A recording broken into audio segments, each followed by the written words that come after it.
예수를. 할렐루야. 오늘은 빌립보서 4장 4절에서 7절 말씀을 먼저 읽고 하나님 말씀을 나누기를 원합니다. 주 안에서 항상 기뻐하라. 내가 다시 말하노니 기뻐하라. 너희 간용을 모든 사람에게 알게 하라. 주께서 가까우시니라. 아무것도 염려하지 말고 다만 모든 일에 기도와 간구로 너희 구할 것을 감사함으로 하나님께 아뢰라. 그리하면 모든 지각에 떠난 하나님의 평강이 그리스도 예수 안에서 너희 마음과 생각을 지키시리라. 아멘. 마음의 평화라는 제목으로 함께 은혜를 나누기를 원합니다.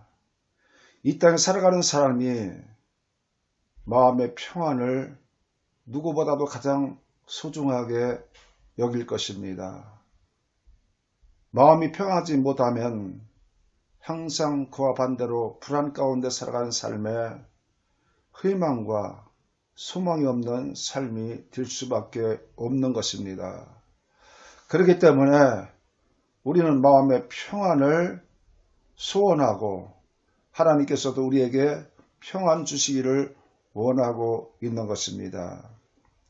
한국 사회가 평안하려면 그 사회가 안정되어야 되는 것입니다. 사회가 평안하려면 그 사회를 구성하는 가정들이 안정해야 된다는 것입니다. 디모데전서 2장 8절 말씀에 그러므로 각 처에서 남자들이 분노와 다툼 없이 거룩한 손을 들어 기도하기를 원하노라. 그렇습니다. 가장은 남편이 되는 것이고 아빠가 되는 것입니다. 아빠가 남편이 기준이 되기 때문에 항상 가족 간에 모범이 되고 본이 되어야 되는 것입니다. 그래서 한 가정이 평안하려면 그 가장으로서부터 가족 구성원이 모두 마음이 안정되어야 되고 그 가정이 평안하고 행복할 수 있다는 것입니다. 저는 늘 항상 말씀드리지만은 가장으로서 아빠로서 남편으로서의 위치가 상당히 중요하다고 말씀드리는 것입니다. 스피노자는 평화는 전쟁 없는 것이 아니라 덕이 지배하는 것이며 관용과 이해와 공의가 평안할 때 평안이 이루어진다고 말씀하고 있습니다. 뿐만 아니라 여러분들도 잘 알다시피 성 어거스틴은 마음의 평안을 원하거든 영혼의 양육을 하라고 말씀하고 있습니다. 참으로 공감되는 말씀입니다. 영적인 일이라든가 혼적인 일이라든가 지금 하는 일이 앞으로 다른 세상에서 살 수 있는 좋은 길을 아름답게 찾으라는 것입니다. 저는 50대, 60대 이상, 중년 이상의 많은 사람들을 보면은 그렇게 이야기를 하고 합니다. 우리가 젊었을 때에 열심히 일했지 않느냐, 수고했지 않느냐, 애썼지 않느냐, 노력했지 않느냐. 그러니 이제 아내와 더불어 휴식도 취하고 여행도 가라고 곧 말씀을 그렇게 합니다. 열심히 최선을 다한 젊은의 그 결과가 중년이 되고 노년이 되어서 우리의 삶 가운데 어려움이 닥치고 사건 사고가 나고 몸이 불편해지면은 우리는 여행을 할 수가 없습니다. 하나님께서 아름답게 창조하신 이 세계를 우리는 마음껏 보면서 즐거워하고 기뻐하고 하나님의 은혜를 감사해야만 되는데 그런 시기를 놓쳐버린다면 우리의 인생은 너무나도 허무하다는 것입니다. 그리고 욕망을 억제하면서 구제에 앞장서고 자기 욕심대로 살지 말고 남을 도와주며 돌보는 일에 힘쓰라고 말씀드리고 싶습니다. 성도와 교제하고 질서를 존중하고 주님을 경외하는 마음으로 살아가는 것이 우리 예수 믿는 사람의 도리라고 저는 그렇게 생각합니다. 예수 믿는다고 하면서 인생의 기본기가 되어 있지 않고 신앙의 기본기가 되어 있지 않고 하나님 말씀에 살지 못한다면 그 사람은 예수를 믿는다고 말할 수가 없습니다.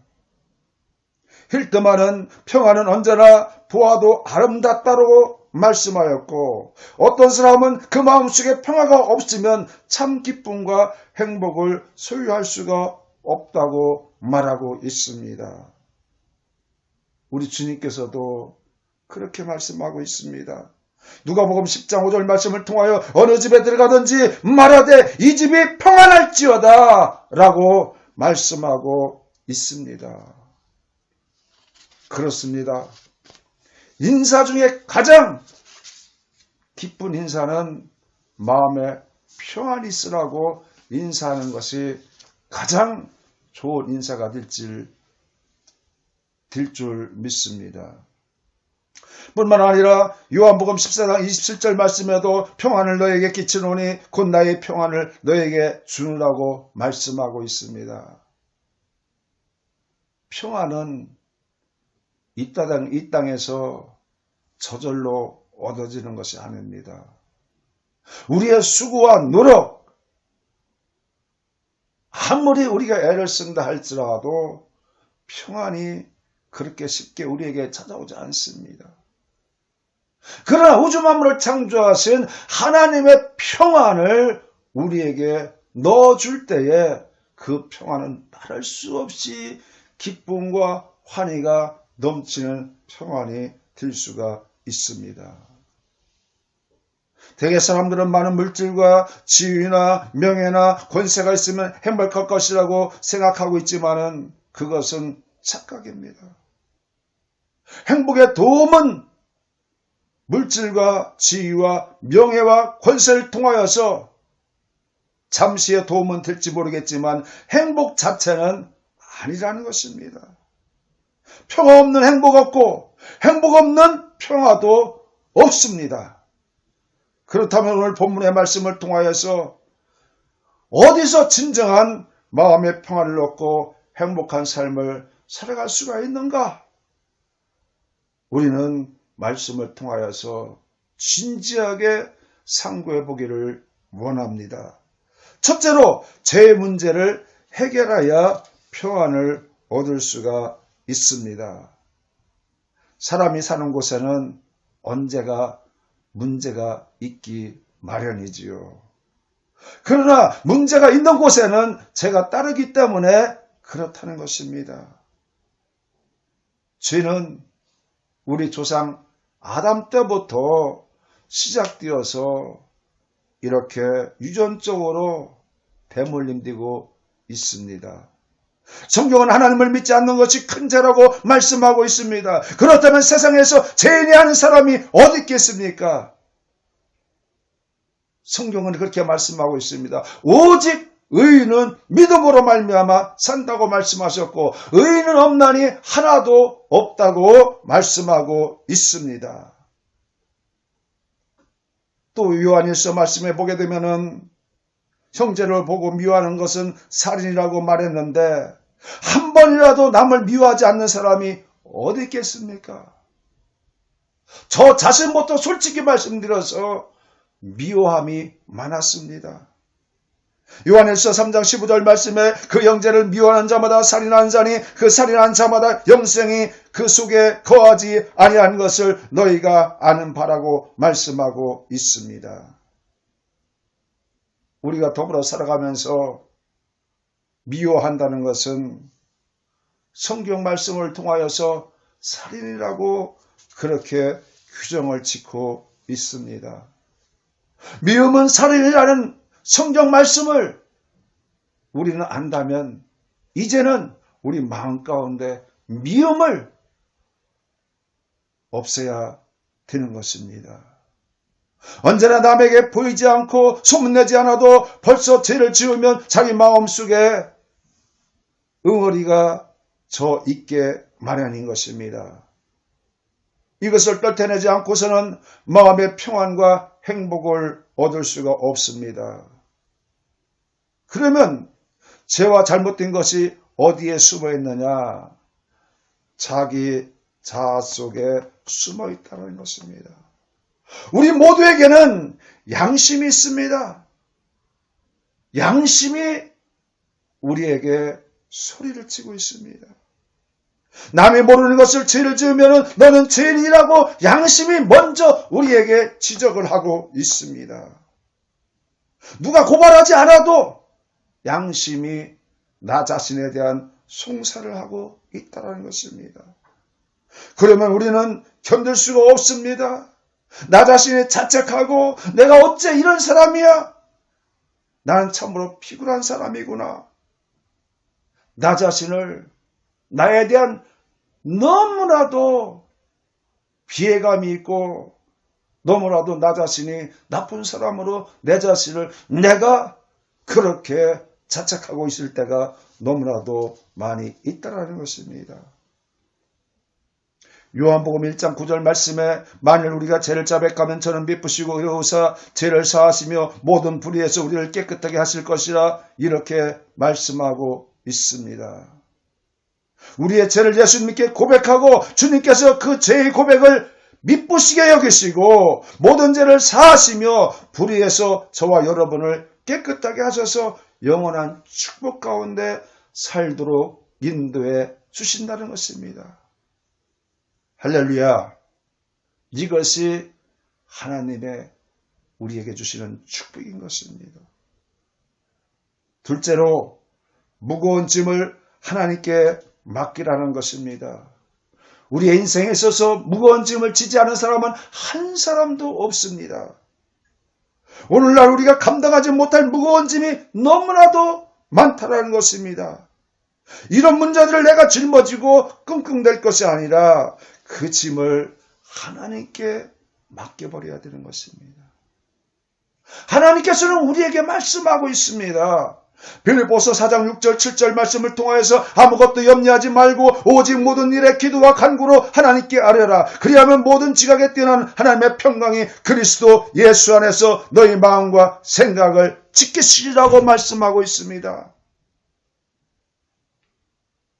내가 내 마음을 컨트롤할 수 없습니다. 내가 내 생각을 컨트롤할 수가 없습니다. 오직 주님을 의지하고 주님으로부터 도우심을 받을 때에 내 마음과 생각을 컨트롤이 되는 것입니다. 하나님 성령을 통하여서 내 마음이 평안해질 수가 있다는 것입니다. 누구나 키 작은 자 하나가 자기 키를 위해서 염려한다고 키를 키울 수 있느냐고 성경은 말씀하고 있습니다. 머리털 하나일지라도 흰머리가 난다 할지라도 그 흰머리카락을 검게 할 수 있느냐고 성경은 우리에게 묻고 있습니다. 그렇습니다. 우리는 작은 것 하나일지라도 할 수 있는 것이 하나도 없습니다. 그러기에 우리를 창조하신 하나님을 믿어야 되는 것입니다. 늘 시시때때로 그분을 인정하고 초청하고 모셔서 살아갈 때에 우리의 삶은 평안이 다가오고 기쁨이 다가오고 죄에서 노연할 수가 있다는 것입니다. 하나님 앞에 모든 무거운 짐을 맡기고 아무것도 염려하지 말기를 주의 이름으로 축복합니다. 염려는 독가스처럼 우리를 해치고 맙니다. 우리의 영혼을 질식시키고 맙니다. 그렇기 때문에 우리 주님께서는 수고하고 무거운 짐진다라 다 내게로 오라. 내가 너희를 쉬게 하리라고 말씀하고 있습니다. 염려가 된다면 우리 주님 앞에 머리 숙이십시오. 무릎 꿇으십시오. 솔직한 고백으로 우리 주님 앞에 도움을 요청하십시오. 그러면은 언제든지 우리 주님은 우리의 문제를 해결해 주실 줄 믿습니다. 세 번째, 자족함을 배워야 행복한 삶을 살아갈 수가 있습니다. 많은 사람들이 허비하는 생활을 살고 있습니다. 낭비하는 생활을 살고 있습니다. 쾌락된 생활, 과시적인 생활, 이것은 하나님이 기뻐하지 않습니다. 우리는 하나님을 기뻐하는 삶을 살아야 될 때에 하나님께서 우리의 삶에 적극적으로 개입해 주셔서 우리를 인도해 주시는 것입니다. 빌립보서 4장 말씀에 보면은 그런 말씀이 있습니다.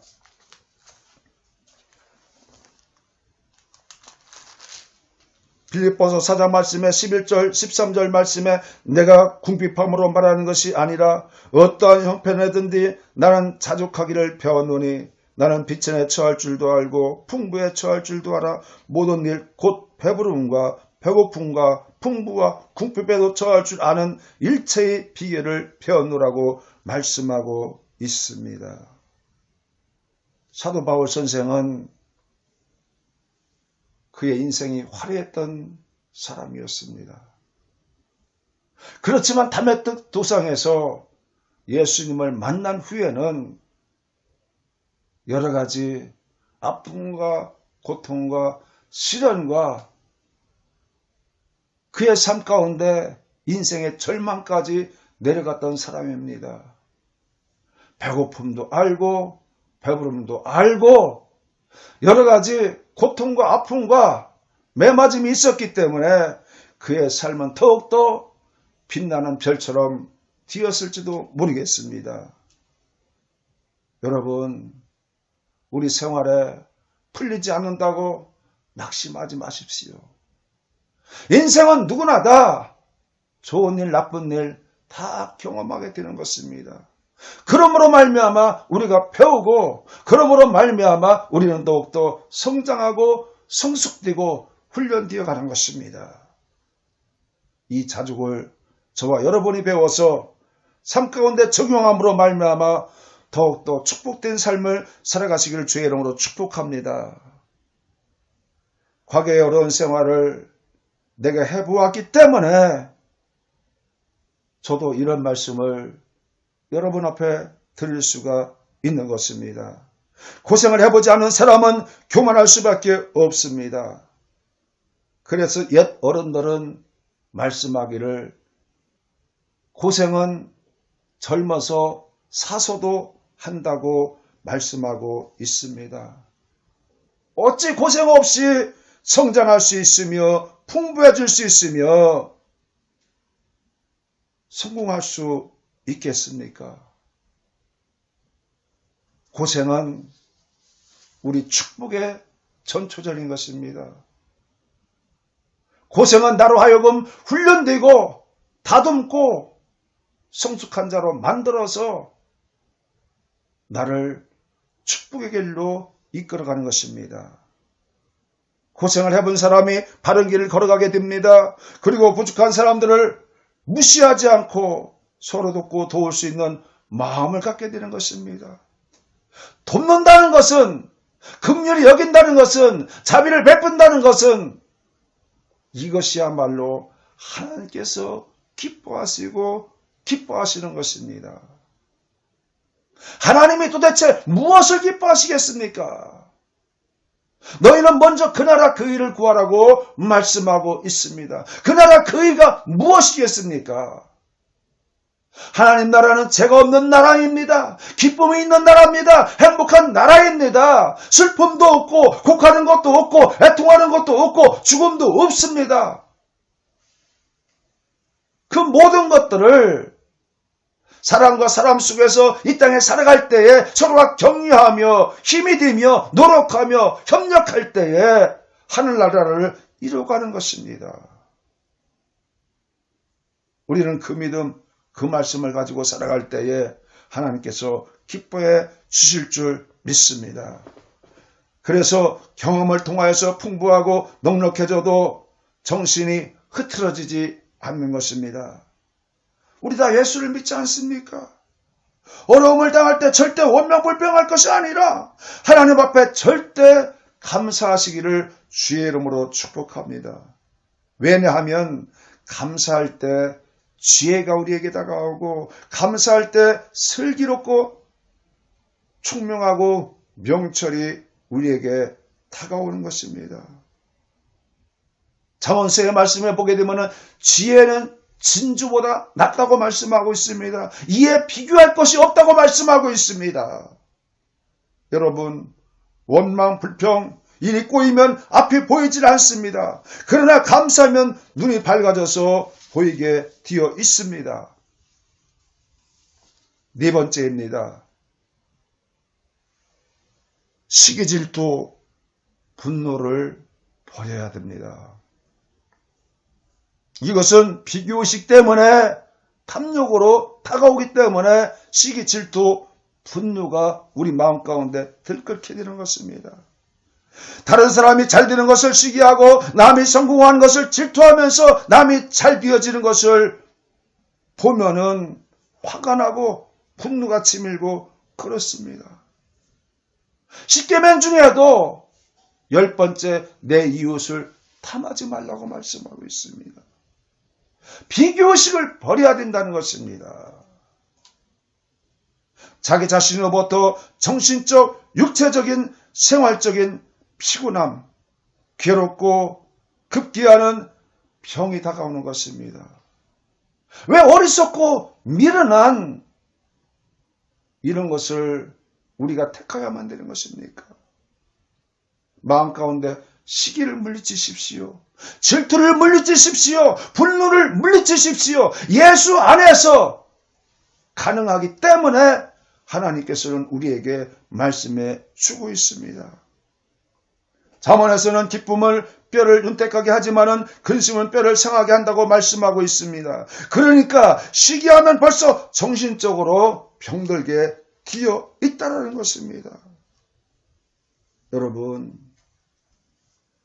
32,500가지 축복의 말씀을 마음 가운데 새기면서 살아가십시오.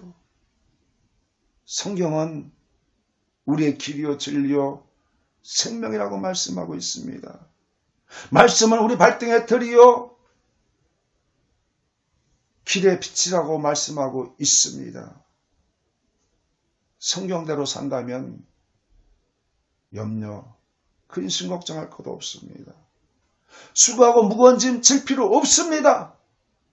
성경 말씀대로 산다면은 문제가 있더라도 해답이 있기에 그 해답 속에서 우리는 신바람 나는 삶을 살아갈 수가 있는 것입니다. 끝으로 5번째입니다. 말씀으로 마음의 평안을 얻을 수 있습니다. 히브리서 4장 12절 말씀에 하나님 말씀은 살아있고 능력이 있어 이렇게 기록되고 있습니다. 말씀을 가까이 하고 묵상하십시오. 시편 1편 말씀을 보게 되면은 복 있는 사람은 악인의 길을 쫓지 않고 죄인의 길에 서지 않고 오만한 자리에 앉지 않는다고 말씀하고 있습니다. 오직 주야로 말씀을 묵상하는 자라고 말씀하고 있습니다.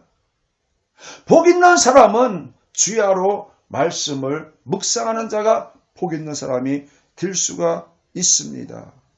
시편 19절 말씀을 찾아보도록 하겠습니다.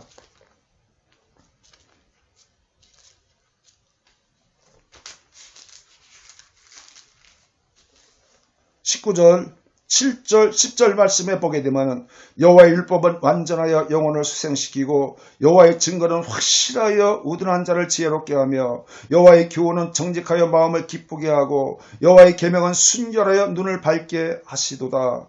여호와를 경외하는 도는 정결하여 영혼까지 이르고 여호와의 법도 진실하여 다 어려우니 금 곧 많은 순금보다 더 섬할 것이며 꿀과 송이꿀보다 더 달도다. 이렇게 말씀하고 있습니다. 여러분, 하나님 말씀은 완전하다는 것입니다.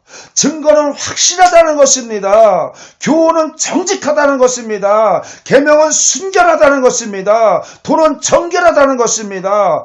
법도 진실하다고 말씀하고 있습니다. 우주 만물을 창조하신 하나님이 말씀 자체가 시시하겠습니까? 말씀으로 우주 만물을 창조하신 그 하나님이 우리에게 주시는 말씀, 시시한 말씀을 주겠습니까? 그렇지 않습니다. 오늘 본문의 말씀과 같이 이렇게 완벽한 말씀을 우리에게 주시기 때문에 이 말씀대로 살아가면 우리는 축복이 되는 것입니다. 우리는 이 땅에 살아가면서 삶의 무서운 전쟁 속에서 살아갑니다. 정신없이 돌아가는 일의 중압감에서 살아가고 있습니다. 그래서 스트레스 때문에 여러 가지 질병이 있고 병원 신세를 치고 살아가고 있습니다. 질병이라는 것은 원하는 사람이 없습니다. 바라는 사람도 없습니다. 그런데 그림자같이 따르게 나르는 것이 질병인 것입니다. 어디를 보아도 마음의 평안을 깨뜨리고 파괴하는 것들이 가득 차 있다는 것입니다. 여러분, 이제 성경을 통하여서 진리를 알고 살아가시기를 주의 이름으로 축복합니다. 세상 일에 마음을 뺏긴 사람은 그 믿음에 깊이가 없습니다. 그래서 염려, 걱정, 근심이 생기게 되며 마음에 요동을 치게 되는 것입니다. 예수를 믿는 사람은 우리의 모든 인생을 주님께 맡기기 때문에 폭풍이 몰아쳐온다 할지라도, 여호라바람이 몰아치운다 할지라도 근심하지 않습니다. 걱정하지 않습니다. 풍랑과 함께 오는 주님, 희오리 바람과 함께 오는 주님, 파도와 함께 오는 주님, 그 주님이 나와 함께하기 때문에 우리는 평안한 마음을 가질 수가 있습니다. 그렇기 때문에 시편 127편 말씀에 사랑하는 자에게 여호와께서 잠을 주시는도다 이렇게 말씀하고 있습니다. 여러분, 예수 그리스도가 주시는 평안을 마음 가운데 지니고 살아가기를 축복합니다. 변화무쌍한 이 세상에서 기쁨과 행복을 찾기라는 것은 힘듭니다.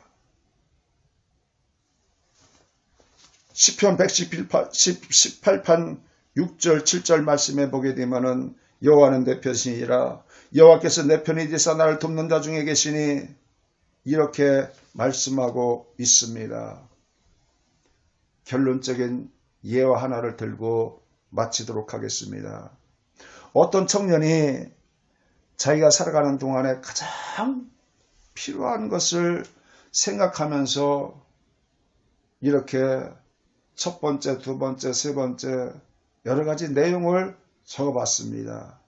그 첫째가 건강, 둘째가 사랑, 셋째가 아름다움, 넷째가 재능, 다섯째가 힘, 여섯째가 부귀, 일곱째가 명성, 그 뒤에 아홉째가 지위라고 써놓고 나서 이것만 있으면 나는 행복할 거야. 이렇게 자기 자신이 글을 적어놓고 이 내용 속에 행복을 찾으려고 했습니다. 그런데 인생을 살아본 경험이 풍부한 노인한테 찾아가고 자기가 자신만만하게 적어놓은 글을 보여드렸습니다. 그때만은 그 노인 하시는 말씀이 자네 소유는 무의미한 것이 될 것일세. 그래서 청년은 놀랐습니다.